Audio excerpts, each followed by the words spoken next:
Hello guys, today I have two special dates.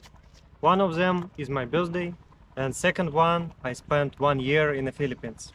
All my life I wanted and dreamed about to live in a warm climate, but I get more than it. I live in a community of friendly, polite, kind and hospitable people, and I really appreciate it. This year seems for me like not 1 year, but more like 3 years. And not because time was stretching, it because my this year was saturated with events, much more than many years before.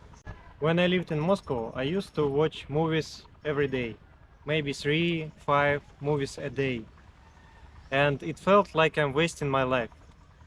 Here, I watched about 5 movies in a whole year, so for me, life here feels really different.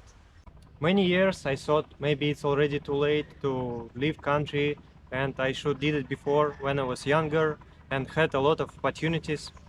But here I met a guy who moved in the Philippines in the age of 83 years. And also Russian president gave me a lesson.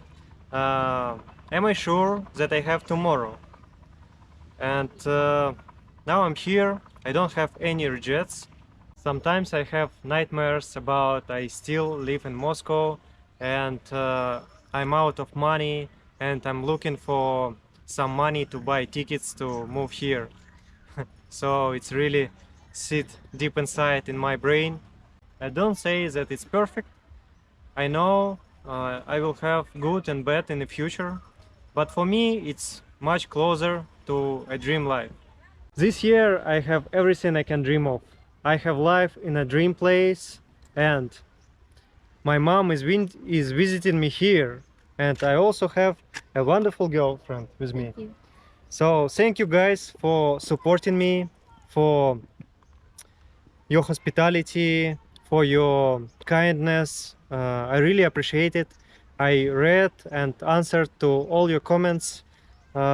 Yeah, I never expected that I will have so much support and so many subscribers as I have now. So thank you guys for watching. Thank you for supporting my son. Yeah, Thank you guys. thank you and see you in the next videos. Bye. Bye. Bye.